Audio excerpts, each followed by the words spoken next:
Thank you. Morning. My name is Sainath. I'm a Mumbai-based journalist.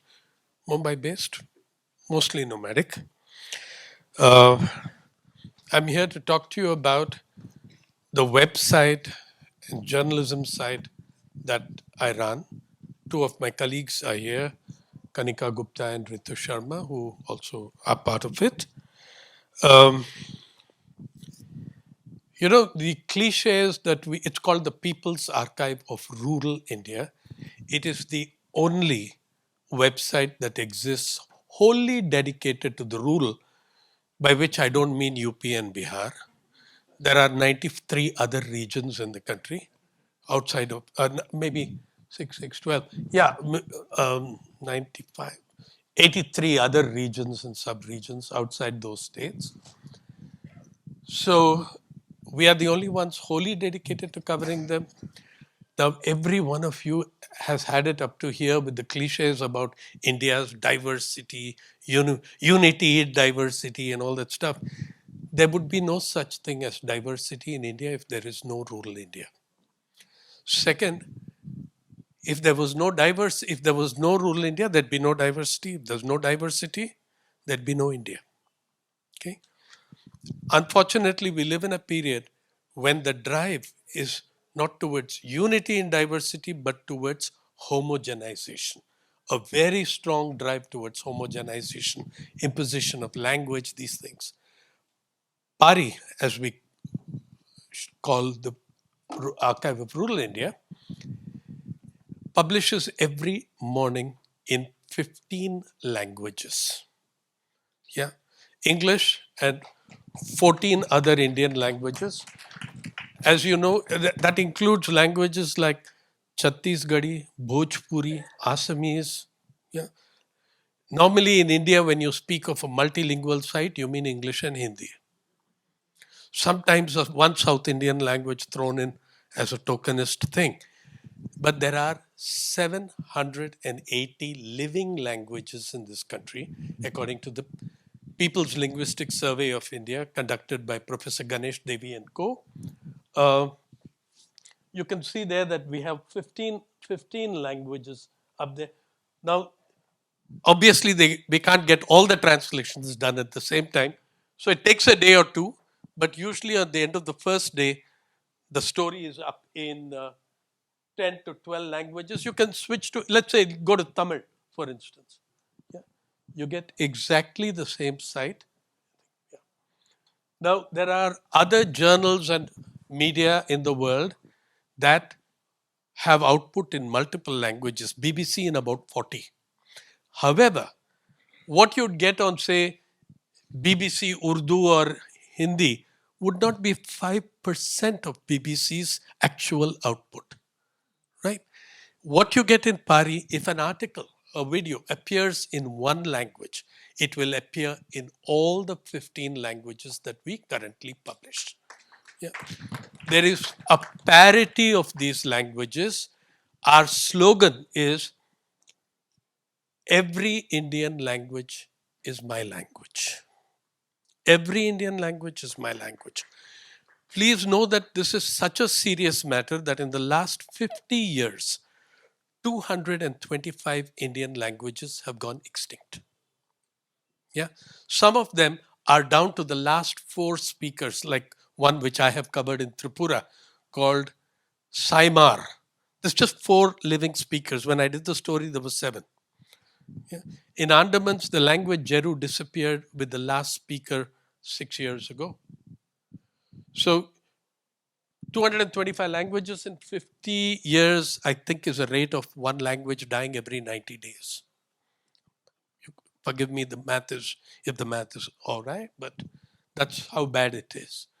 So it's so very important that apart from publishing in these 15 languages, we keep trying to add a language every year, cover the 22 languages in the 8th schedule of the Constitution, and we have a separate program my colleague Ritu Sharma is in charge of on endangered languages in India, because there's a huge number of them. So she's done some fantastic stories on it, which you can have a look at on the PARI website. I've also brought some uh, outdated but 50 odd bookmarks of PARI, on which you can get the URLs for 12 languages. We've added 3 since then. And you can visit and, you know, go around to your heart's content. This story, by the way, is about Tamil Nadu's leading biryani maker, a trans woman. Yeah. And she would not ever normally be the subject of media coverage. Pari's mandate is the everyday lives of everyday people, ordinary people. Please know this. Please know the state of that kind of coverage in your current existing media. Uh, Studies done by the Center for Media Studies, Delhi, the oldest media monitoring body in India, show us that your average national daily, that national daily itself is a bit of a joke. It means any newspaper that's got an edition coming out of Delhi. Even if it's only one edition like Pioneer, that's a national daily. The rest of us are anti-national. And the average national daily gives you 0.67% of news originating, the front page, 0.67% of news originating from rural India.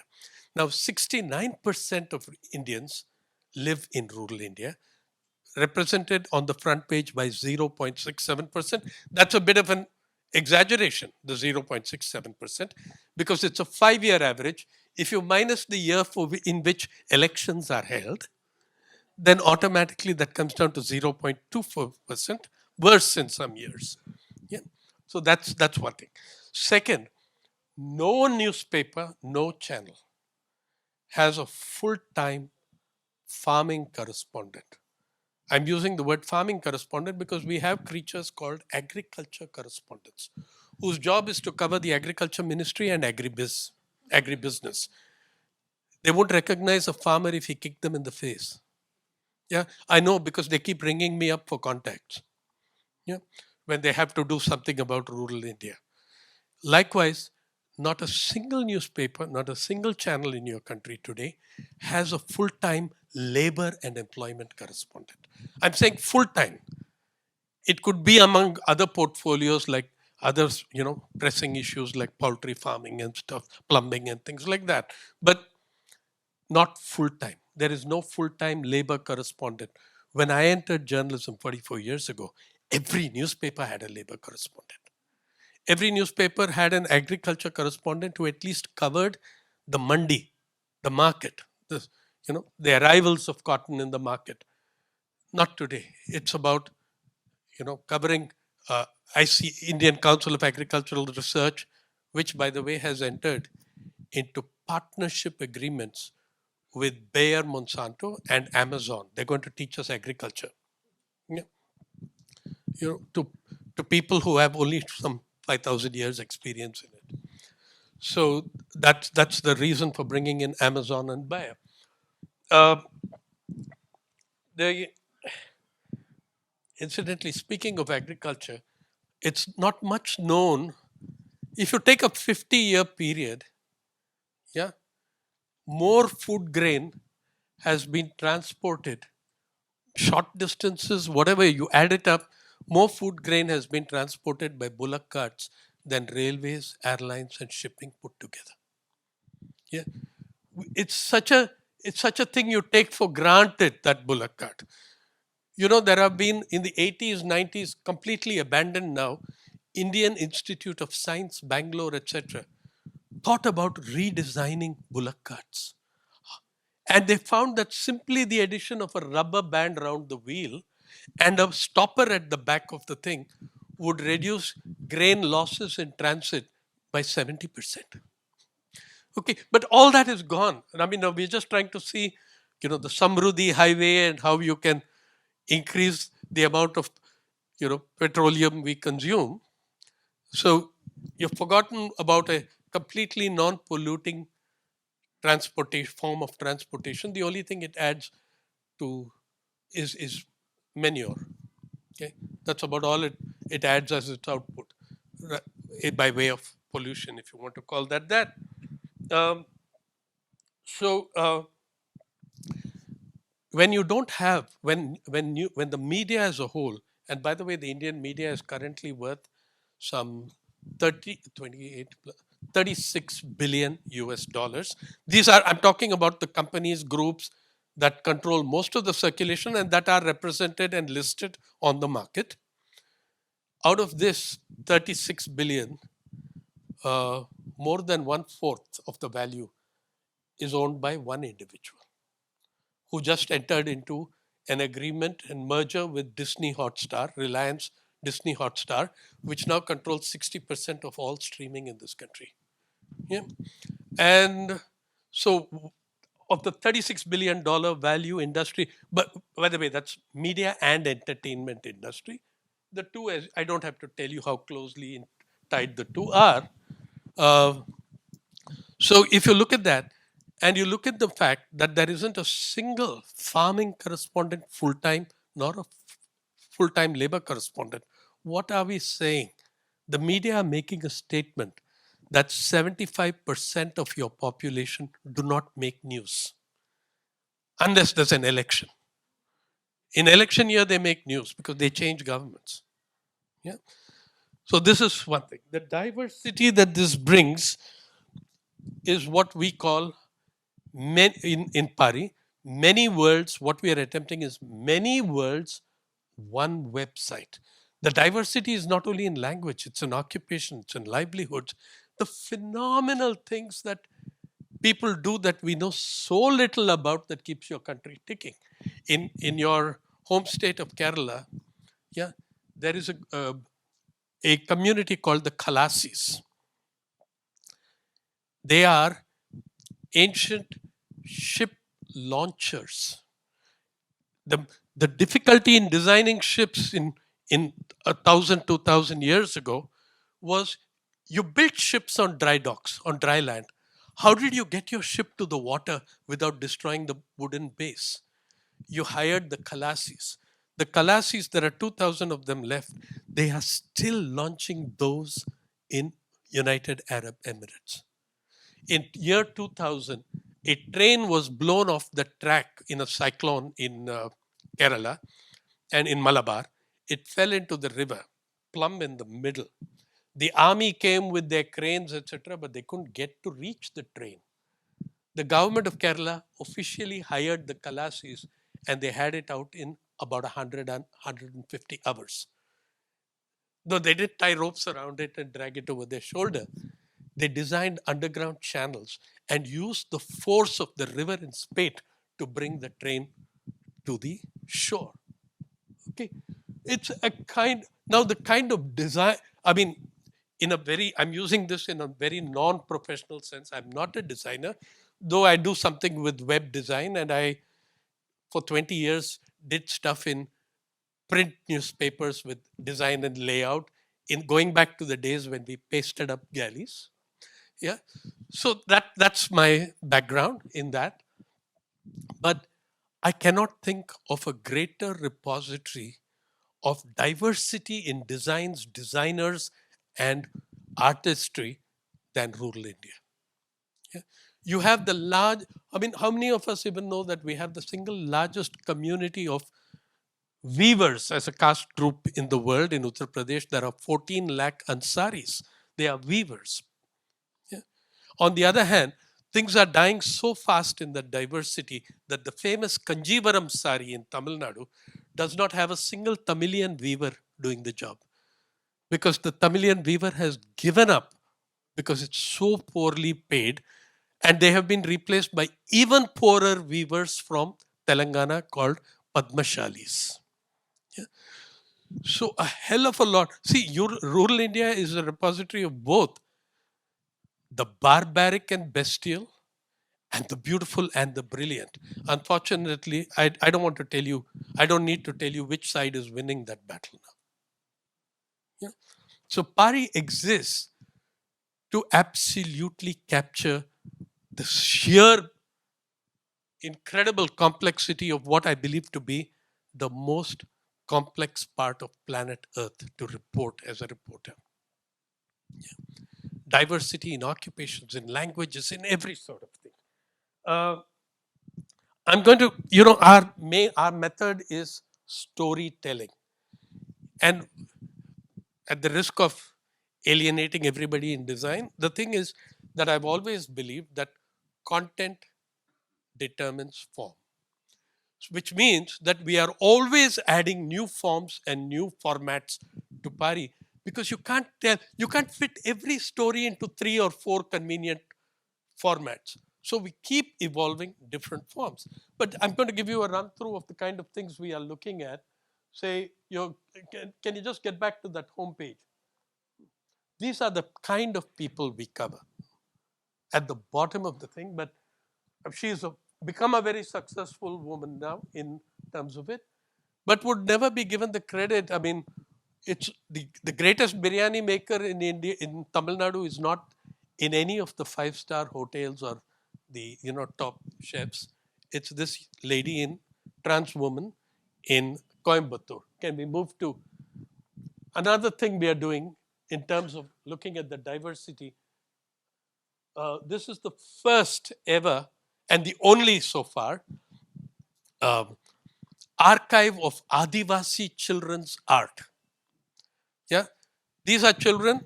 90%, 80% of these children have never been outside their district. They've never traveled outside their district.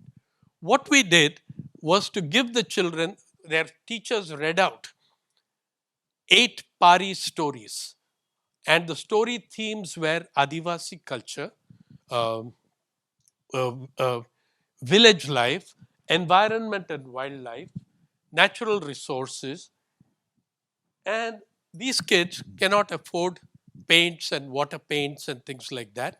They did it with that Camlin, 5 pens, ugly chemical stuff. With those 5 pens, which you get for 8 rupees, a packet of Camlin uh, felt pens, and they did it with those colors. Some of their neighbors gave them watercolors. They mixed it with those. They used charcoal, and look at the kind of stuff. These are kids between class 4 and class 9. And one of the unique things in PARI, because to bring the credit to the author, to the designer, to the storyteller, to the painter, every painting is accompanied by a 30-second video of the artist explaining her painting, explaining why she chose to do a particular subject. So some of them will tell you about the kind of work their mother did. So many of them have painted their mothers carrying wood, saying that it's just so bloody difficult. How does she do it every day? So you can just, can we look at one of those? Okay. Anyway, just let's put on this video. You can hear her. They're talking in 2, 3 languages sometimes, a couple of Odia and the tribal language, because all these are children from indigenous people's families. They're Adivasis or tribals, as you. She's explaining. We're not getting sound here.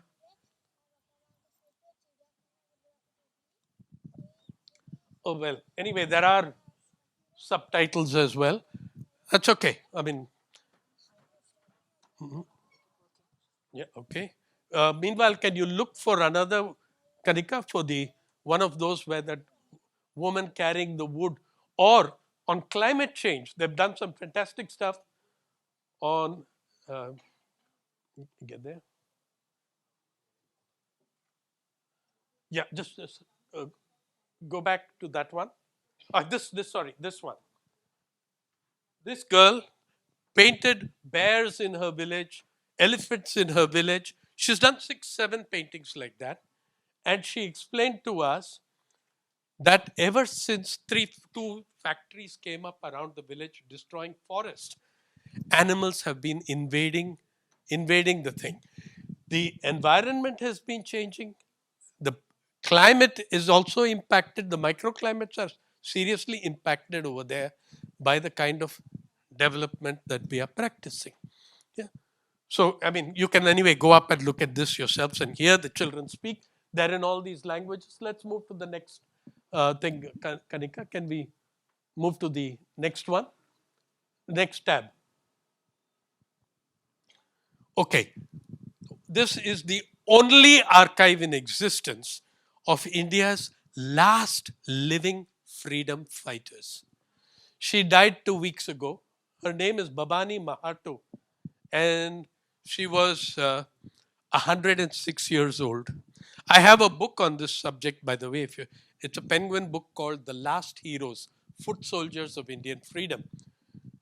Babani Mahato, in, for 6 hours, argued with me, insisting she was not a freedom fighter because she accepted the official definition of freedom fighter as someone who'd gone to jail, etc. What this woman did, at the height of the Bengal famine, when people were dropping dead in millions, cooked and fed 25 underground anti-colonial revolutionaries hiding in the forest of Purulia for 2 to 3 months at a stretch, apart from cooking and feeding her own joint family of 25 to 30 people. So she was feeding 50 people a day at the height of the Bengal famine. Yeah. And had she been caught, her risks were far higher than her freedom fighter, officially recognized husband, freedom fighter, who went on satyagraha, went to jail, but her risks were far greater. We have an archive of these people. 4 of the people in my book are still alive. Can we go to the next tab? Things we make. This is on artisans and the work that they do. And I have a small bit of a problem with the word artisans because I actually consider them to be artists. Just because they make many copies of the same thing, somehow they're pushed into another category. Yeah, but I think they're artists, and there are many dying and vanishing, wonderful, wonderful artisanal skills in this country, which we cover. The last quilt maker of Kolhapur, yeah, things like that. I mean, you can see the phenomenal diversity, whether it's in weaving, in handloom, whatever. Next tab. Yeah, these are dances of India, the Bodo dancers, etc., the less known ones. Next one. This is the largest collection in the world in any one language of songs composed and sung by poor women. This is from Maharashtra. The grind mill songs, it's called Jatiyavarchi Ovi, which the woman in her kitchen, and by the way, anti-clockwise, the movement at the grind mill. We have 110,000 OV or songs, yeah, of which we have published 700 or 800, and we continue with that. We also have, say, from the western side of the country, Kutch, the songs of Kutch. We want to bring these, repositories in from every corner of the country. Kutch, we have published about 300 songs or so from them. That. The next one. Our library does not loan you books, it gives them to you for free. Anything that's up here, you can download and print out and keep. We work under we work under Creative Commons 4.0. So long as there's acknowledgement, anyone can use it, and thousands and thousands of people do, showing you how difficult it is for people to access things without money. PARI is free of charge, absolutely no charge for no subscription fee, nothing. And can we move to the next one? The library gets the largest number of hits on PARI. Yeah, because obviously kids are needing a place to go and get information. Okay, I'm going to show you. How many of you have ever seen or heard of camels that swim? Yeah. This is in Kutch and Jamnagar. And this is a climate issue. What happened is that camels brought 400, 500 years ago from, say, Turkey and Afghanistan into Kutch, into the Jamnagar Nawabi.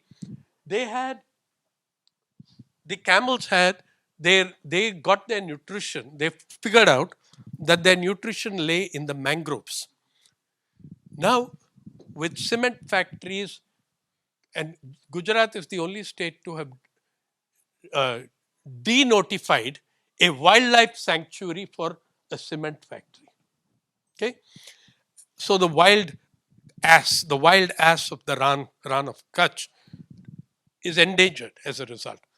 But the camels kept getting their stuff from mangroves, and the mangroves kept retreating and going because of the nature of development in the area. Finally, the camels and the herders, who are hereditary camel trainers, etc., for hundreds of years, they figured out that the mangroves were now moving to the islands. So the camels learned to swim so that they could go and have a meal. Can I show 1 minute of that video, Kanika? Just push it up and get back to the main page, and you'll find a 2 minute video. Camels swimming a kilometer and a half.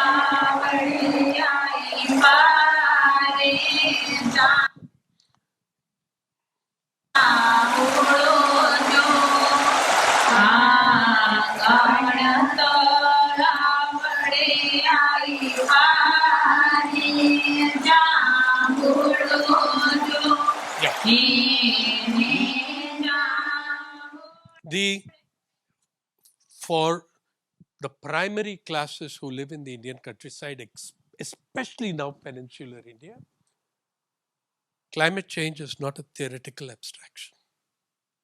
Nobody is affected worse. Yeah, this is actually, you're looking at it in reality. What the heck is happening? PARI covers climate change very differently from the way others do. We look at it, we try looking at it through the lived experience of those on the front lines of climate change impact, and we ask them to tell the stories. More and more, our emphasis is on generating stories. Our storytelling is our reason for existence, and more, we're trying to generate journalism within the communities marginalized by it. As you can believe, there are huge challenges of design. We are right now in the process of shifting to 95% mobile. When we began 10 years ago, 66% of our audience accessed us on desktop. Now it's 76% on mobile.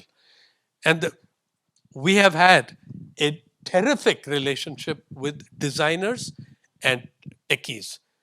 PARI exists because of them.